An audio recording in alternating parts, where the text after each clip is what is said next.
Hello students, in this video we will study about the reasons for the failure of public sector enterprises or the defects of state enterprises.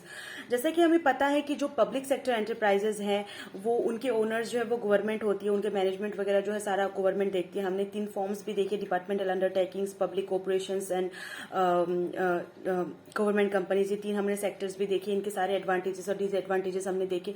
तो हम generally हमारा जो conclusion वो आता है कि जो प्राइवेट सेक्टर है हर तरीके में जो है, हर लहजे में जो है आपके प्राइवेट पब्लिक एंटरप्राइजेज से हमेशा बेटर वर्किंग है, हमेशा बेटर प्रॉफिटेबिलिटी अर्न करती है और उनका नाम वगैरह बहुत ज्यादा होता है. हम हमेशा पब्लिक सेक्टर को कोसते हैं कि इनका काम अच्छा नहीं है, वो अच्छा नहीं कर रहे हैं. इसकी वजह से हमने जो है देखा था कि बहुत 1991 में जो है पब्लिक सेक्टर पूरी तरह से क्रैश कर गई थी, जिसकी वजह से हमें एलपीजी की पॉलिसी लानी पड़ी.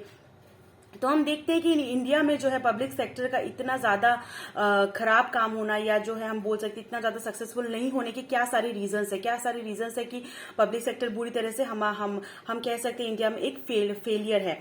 तो चलिए देखते हैं. In India the performance of the most of the public sector is not found satisfactory. The reasons are, number 1 is poor project planning. Many of the public sector enterprise take longer time to complete, which results in increasing of cost of the project and considerable delay in the completion. जैसे हम देखते हैं कि जो एक project आपका, suppose एक bridge बनाने का प्रोजेक्ट है, वो अगर कोई गवर्नमेंट कंपनी कर रही है तो हम उसको देखते हैं कि जो 3 साल लगने हैं, जो हमें वो 4 साल 5 साल लग जाते हैं. इसकी वजह से जो कॉस्टिंग है वो बहुत ज्यादा बढ़ जाती है और जो आपका रिजल्ट है वो भी बहुत डिले आता है. लेकिन वहीं पे अगर हम देखें कि वो ब्रिज बनाने का काम अगर कोई प्राइवेट कंपनी, अगर प्राइवेट कंपनी कंस्ट्रक्शन अगर काम करे तो वहां पे वो 3 साल का जो काम है मे बी वो 2.5 साल में कंप्लीट हो जाता है. क्योंकि वहां पर क्या होता है कि वो लोग के पास में बेस्ट बहुत ज्यादा एक्सपर्टीज लोग वगैरह भी हैं और वो लोग अपने काम को बहुत ज्यादा जल्दी कर दें, ताकि उनको चाहिए कि हम जल्दी जल्दी अपना काम खत्म करें और जो है हमारा टाइम जो है बच जाए, हमारे पैसे जो है वो बच जाए. तो वहां पे जो हम देखते हैं ये चीज एक बहुत बड़ी चीज है. तो पुअर प्रोजेक्ट जो प्लानिंग है वो गवर्नमेंट कंपनीज में जो पुअर प्रोजेक्ट प्लानिंग्स होती हैं. Number 2 is bad financial planning. The financial planning of many public sector enterprise also suffers from several drawbacks due to they have to face the problem of over capitalization. जो एक private companies के जो एक financial जो planning है, उनका जो budget वगैरह है बहुत ही अच्छे से सिस्टमेटिक वे में है प्रिपेयर किया जाता है कंपेयर टू गवर्नमेंट कंपनीज में टुकड़ों में वो किया जाता है और एक ही बार में बहुत अच्छा प्लानिंग जो है वो नहीं कर पाते, जिसकी वजह से बहुत ज्यादा जितना खर्चा आपका लगना चाहिए वहां पे बहुत ज्यादा खर्चा लगा जाए. इसका मतलब ये प्रॉब्लम होता है कि ओवर कैपिटलाइजेशन का जो है वो प्रॉब्लम गवर्नमेंट कंपनीज में देखा जाता है. Number 3 is heavy overheads. This enterprises have incurred huge expenses for the provision of amenities to the employees and townships to accommodate them.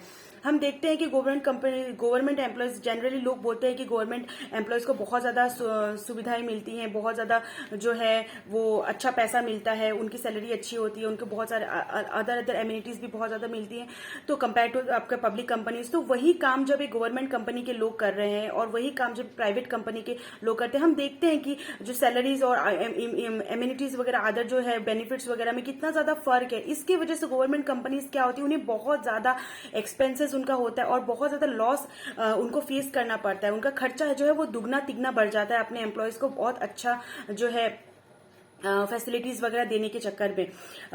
Number 4 is faulty production planning. Lack of proper production planning in this undertakings has resulted in the under utilization of capabilities leading to heavy losses. Further there is an absence of proper material management. All this have affected the efficiency and the rate of return of investment.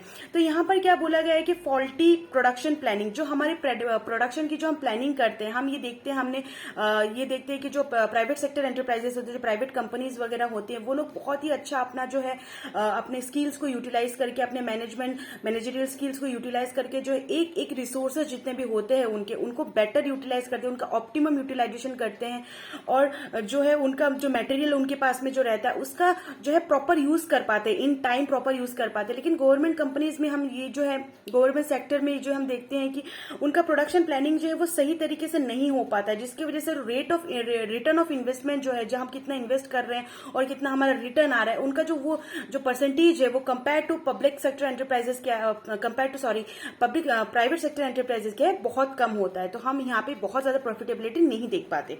Number 5 is poor man power planning. Because of wrong estimation of poor man power requirements, over staffing is the common feature of public sector enterprises leading to increase in wage bill operating costs considerably. जो हम देखते हैं कि private sector enterprises है, वहां पर जितने लोग चाहिए उतने ही लोग वो लोग रिक्रूट करते हैं, क्योंकि उनके जो ह्यूमन रिसोर्स जो सेक्टर है, उनका जो ह्यूमन रिसोर्स डिपार्टमेंट जो है उनका वो बहुत ज्यादा स्ट्रांग रहता है। वहां पे बहुत ज्यादा लोग एक्सपर्टीज लोग रहते हैं, और उनका जो है जो आप बोलोगे रिक्रूटमेंट या ट्रेनिंग वगैरह भी जो प्रॉपर दी जाती है, ताकि एक ह्यूमन रिसोर्स का एक एक इंसान का जो है प्रॉपर यूटिलाइजेशन हो पाए। लेकिन हम गवर्नमेंट सेक्टर में जो है ये देख नहीं पाते। हम इनका जो रिक्रूटमेंट प्रोसेस है वो बहुत ज्यादा अच्छा नहीं होता, इसकी वजह से वो लोग एस्टिमेट भी नहीं कर पाते कि कितने लोग प्रॉपर लोग लगेंगे हमारे यहाँ पे। तो इसकी वजह से ओवर स्टाफिंग जो है, यानी कि जहां पर 5 लोग चाहिए वहां पर 7 लोग 8 लोगों की जो है रिक्रूटमेंट हो जाती है। और जब जो 7-8 लोगों की जो 3-4 लोगों की ज्यादा रिक्रूटमेंट हुई है, जिनको ज्यादा लोग यहाँ पर गवर्नमेंट सेक्टर में जो है उनको पैसा वगैरह देना पड़ता है, उनको सैलरीज वगैरह देना पड़ता है, तो उनको जो है इस वजह से जो है उनका एक्सपेंसेस जो है गवर्नमेंट सेक्टर का वो बहुत ज्यादा बढ़ जाता है, जो कि अननेसेसरी है बिल्कुल ही। Number 6 is poor labour management relations. In majority of this undertaking industrial relations are far from satisfactory. This resulted in strikes and lockouts leading to fall in production, productivity and profitability. हम government sectors में हमें ये भी देखने को मिलता है कि जो है मैनेजमेंट जो है उनका और जो एम्प्लॉयज का जो है रिलेशन जो है, इंडस्ट्रियल रिलेशन जो है, वो लेबर मैनेजमेंट रिलेशन जो है वो बहुत ज्यादा अच्छा नहीं है, जिसकी वजह से एम्प्लॉयज जो है वो स्ट्राइक्स और लॉकआउट्स वगैरह हो जाता है, जिसकी वजह से पूरी प्रोडक्टिविटी और प्रॉफिटेबिलिटी जो है अफेक्ट होती है। Number 7 is problem of personal. The method of recruitment and training in this undertaking is outdated and faulty. जिस तरह से मैंने पहले भी बोला कि जब हमें प्राइवेट सेक्टर्स में देखते हैं, वहां पे जो उनका रिक्रूटमेंट प्रोसेस जो होता है वो बहुत अच्छा होता है।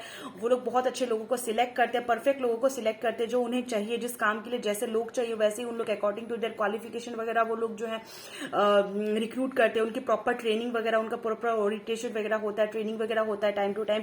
तो क्या हम ये कह सकते हैं उनका जो मैन पावर प्लानिंग जो है या मैन पावर मैनेजमेंट में जो है, ह्यूमन रिसोर्स मैनेजमेंट जो बहुत अच्छा होता है। लेकिन वही हम गवर्नमेंट सेक्टर की बात करें तो गवर्नमेंट जितने भी एम्प्लॉयज वगैरह है वो लोग एक कॉमन एग्जामिनेशन के थ्रू आते हैं, तो बहुत अलग अलग फील्ड से वो लोग आते हैं, जो है हम कॉमर्स, साइंस, आर्ट्स, हर फील्ड से आते हैं, और उन्हें ले जा करके मे बी उनसे बहुत ही अलग उनके जो है एजुकेशन बैकग्राउंड या उनका जो पूरा बैकग्राउंड है उससे पूरे ही अलग तरीके के जो है जॉब पोजीशन में उन्हें प्लेस कर दिया जाता है। तो इसकी वजह से क्या होता है, उनका जो वो काम वगैरह है वो जो ढंग से मैच नहीं कर पाता, उनका जो एजुकेशनल बैकग्राउंड या उनका जो जॉब प्रोफाइल है वो सारे जो है वो नहीं मैच कर पाती, इसलिए यहाँ पे ये भी बहुत बड़ी दिक्कत है। Number 8 is lack of autonomy of management. जैसे हमने बोला कि गवर्नमेंट सेक्टर में हमेशा जो है वो गवर्नमेंट इंटरफेरेंस रहेगा, पॉलिटिकल इंटरफेरेंस रहेगा, और उनके सारे जो डिसीजंस वगैरह हैं वो गवर्नमेंट जनरली लेती है। तो हम ये कह सकते हैं उनके पास में इतना ज्यादा फ्रीडम नहीं है एक्सपेरिमेंट करने का या कुछ नया करने का compare to private sector enterprises. So these are some of the reasons why the public sector enterprises generally is not satisfactory in India. In the next video we will study about the rationale of public sector enterprise. Thank you.